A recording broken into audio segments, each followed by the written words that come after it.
Rumah Jurnal UIN Araniri sebagai unit pusat penelitian dan penerbitan, Lembaga Penelitian dan Pengabdian Masyarakat LP2M menggelar workshop pendampingan akreditasi jurnal ilmiah. Kegiatan tersebut berlangsung dari tanggal 18 hingga 20 Agustus 2022. Acara dibuka oleh Wakil Rektor 1 Gunawan Adenan dan diikuti oleh 23 pengelola jurnal selingkungan UIN Araniri Banda Aceh. Kepala Pusat Penelitian dan Penerbitan Anton Widianto mengatakan, kegiatan ini berlangsung selama 3 hari di gedung LP2M UIN Araniri. Para peserta nantinya akan mengikuti mentoring yang dibagi menjadi 5 kelas dan didampingi oleh 1 tutor dan co-tutor. Adapun jurnal UIN Araniri yang terindeks Scopus berjumlah 2 jurnal, yaitu Jurnal Samarah dan Jurnal Ilmiah Islam Futura. Sedangkan yang terindeks nasional berjumlah 29 jurnal. Wakil Rektor 1 Gunawan Adenan mengatakan, harapannya semua jurnal ini dapat terakreditasi baik dan dapat terindeks Scopus. Bukan hanya itu, semua kegiatan penelitian jurnal ini harus dipublikasi agar diketahui publik dan dapat dinikmati oleh banyak orang. Saya berharap kita sekarang alhamdulillah dengan izin Allah, dengan ridhoannya, UIN sudah punya prestasi yang gemilang dan membanggakan.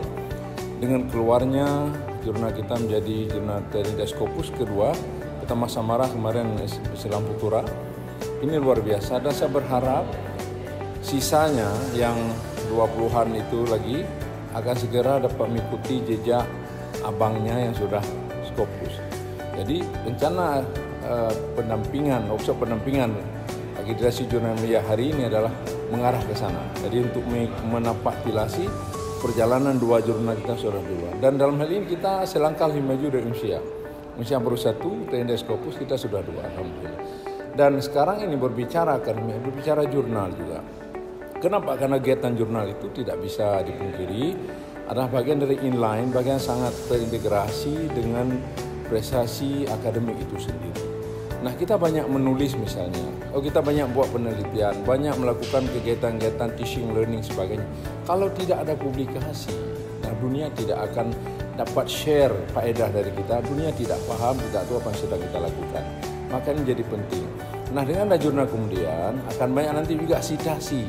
Jadi dikutip tulisan-tulisan dosen-dosen kita yang sangat luar biasa, sangat potensial.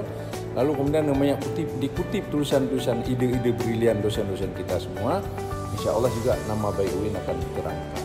Jadi kita tidak hanya bicara hal-hal yang sifatnya agamaan saja, hal-hal sifatnya ngongko-ngongko saja.